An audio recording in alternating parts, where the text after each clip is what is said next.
Hello there guys, what is going on? Son of Chelsea back here again for another video, talking today about Kai Havertz, Fikayo Tomori and Chelsea's new kit. But before we get into any of that, I want to ask you guys, if you haven't already, hit that subscribe button and the notification bell so you never miss an upload. Also hit that like button if you're enjoying the content because it helps out the channel as well. Of course, following last night's brilliant win over Crystal Palace, it was not an enjoyable experience watching that game.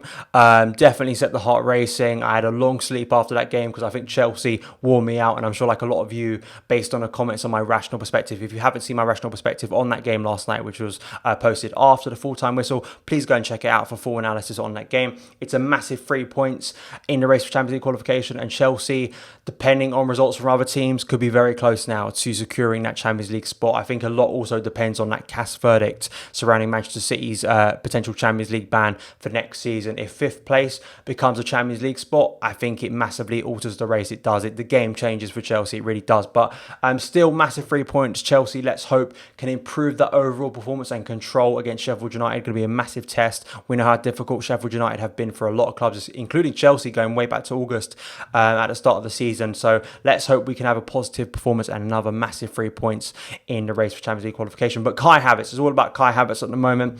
All of the reports, all of the noise surrounding Kai Havertz not only tells you that he's going to be probably leaving Bayer Leverkusen this summer, but his most likely destination is Stamford Bridge, which is a positive for Chelsea, one of Chelsea's biggest targets this summer. I've got several reports from journalists to talk about today regarding Kai Havertz and how they all sort of say that Chelsea are now in pole position to try and sign Kai Havertz. Firstly, here from Christian Falk on Twitter, he's from Bild in Germany. Kai Havertz will ask to leave Leverkusen this summer, and this was backed up by Matt Law in the Telegraph shortly after Chelsea have been handed a huge boost in their bid to sign Kai Havertz after it emerged attacking midfielder will tell Bayer Leverkusen that he wants to move this summer. Havertz's desire to leave Bayer this year puts Chelsea at the front of the queue of the clubs to sign the 21-year-old ahead of Real Madrid, and as well from Nizaar Kinsella in goal, Chelsea in pole position. And about sort of the price potentially, I think it will be a club record fee.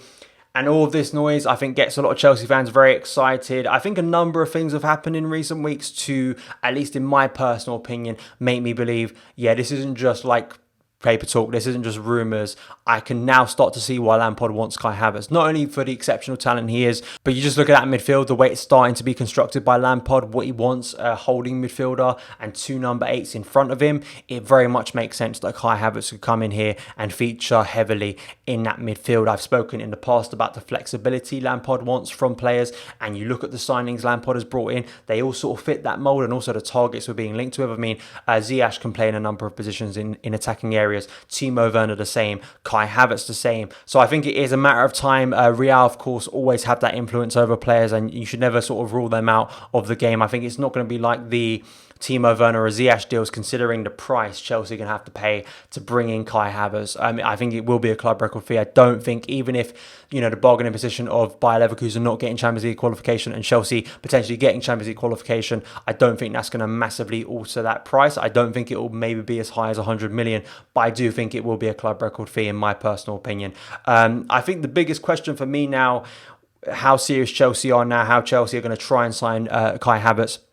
Who makes way? Who makes way from this Chelsea squad?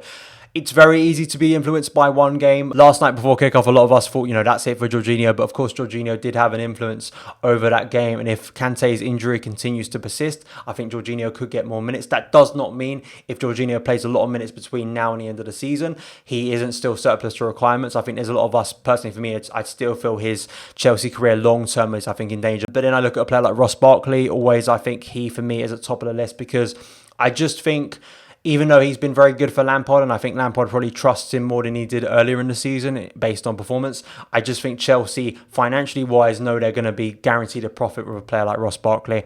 As well, you could raise funds in other areas too. Emerson, I spoke about Emerson going to Inter. That could be an area Chelsea profit from as well. Marcus Alonso has been linked away in the past as well, maybe a centre-back, especially if we're going in for Declan Rice. Another thing to point out as well is Lampard could have another 50 million to play with if Chelsea qualify for the Champions League, which would be massive considering our transfer transfer business. I mean, after Kai Havertz, looking back then, I think for me is the priority rather than looking forward in terms of squad improvement. For me, left back and centre back, those are the next two key positions. And Declan Rice and then Ben Chilwell or maybe someone else, I think those will be the priority after Kai Havertz if we get this Kai Havertz deal over the line. Please let me know your opinions. I know how excited people are over Kai Havertz, how another massive statement this would be for Chelsea. I mean, it really is turning into one of the biggest transfer windows in Chelsea's history. I think it really would. And if we get Kai Havertz over the line and then we go in for maybe Declan Rice and a left back, I think it would be an astonishing window. It really would, given the current circumstances. Please let me know your opinions on Havertz, this deal. Do you think it will go through? Do you think Chelsea will have Kai Havertz next season in a Chelsea shirt? Please let me know in the comments below. Next is about Fikayo Tomori and his potential loan move next season, and this relates very much to Declan Rice. Chelsea being very interested in Rice from West Ham as a centre back. This is from Simon Johnson in The Athletic. Potential Rice move could see Chelsea loan out Tomori to gain regular football. Chelsea's desire to sign Declan Rice to play in defence next season is inevitably going to cause a little concern among their current group of centre backs, and Fikayo Tomori has more reason to be perturbed than most. After a strong start to life under coach Frank Lampard, starting 14 Premier League games before the turn of the year, he has played once in a league in 2020 with another 2 starts coming in the FA Cup. Injuries have played their part. A hamstring injury sustained in training before the restart to the campaign last month has meant he has sat out all of Chelsea's 5 post-lockdown matches. So the interest in Rice continues to grow, and I think for Tomori, it's unfortunate for Tomori. I think circumstance-wise with the way defence has performed this season, I think based on maybe Antonio Rudiger coming back to fitness, I think a lot of us expected that once Antonio Rudiger was fit, Lampard would bring him back into the team, and then he did. And of course, Antonio Rudiger hasn't performed anywhere near the level. Of course, Tomori's fitness problems post-Christmas, I think, has been, of course, an issue for Chelsea to rely on him. And of course, if Chelsea are going to spend in that area, if we aren't going to let one of those centre-backs go permanently, you're going to need to let one of those centre-backs go at least for next season based on squad depth. I mean, it's just realistic. Chelsea will need to let one of those players out. And potentially, as Simon Johnson references, Tomori could be used potentially in a deal with West Ham for bringing in Declan Rice. As Simon Johnson very much points out, and I think I very much believe this, you know, Tomori signed a long-term contract earlier in the season.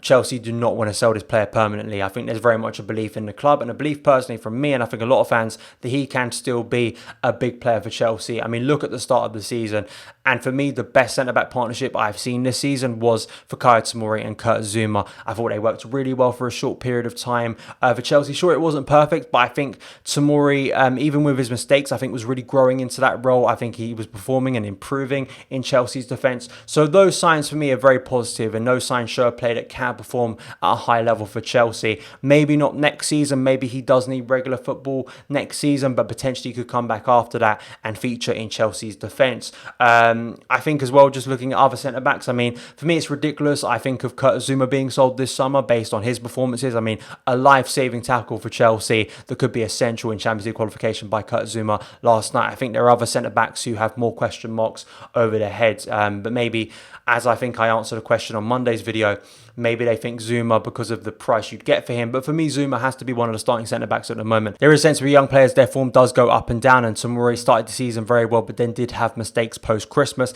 hasn't played a lot, and then, of course, naturally, the tendency is to link him away. This doesn't confirm it's going to happen, and very much I think a lot of things have to happen. Declan Rice or another centre-back has to come in for Chelsea to potentially loan out for Fikayo Tomori here, and Declan Rice could come into Chelsea, and instead of Tomori going out on loan, a player like Andreas Christensen could be sold this summer. Antonio Rudiger could be sold this summer, even though we heard reports a few months back, I think it was now, about Rudiger potentially signing a new deal at Chelsea. Please let me know your opinions on Fikayo Tomori, his future at Chelsea. Do you think a loan would suit him next season? Please let me know in the comments below. And lastly, I just want to touch on Chelsea's brand new away kit. I made a video on the new kits giving my reaction to it, and that was the first kit and the third kit. The first kit has grown on me. It really has. I mean, the video I did, I was reacting to just like leaked pictures. Actually seeing it on the players now, I think it gets released tomorrow now for Chelsea, and it's a very impressive kit. I really do like it. It has grown on me a lot. That third kit I'm still not sure on. I still don't like the design,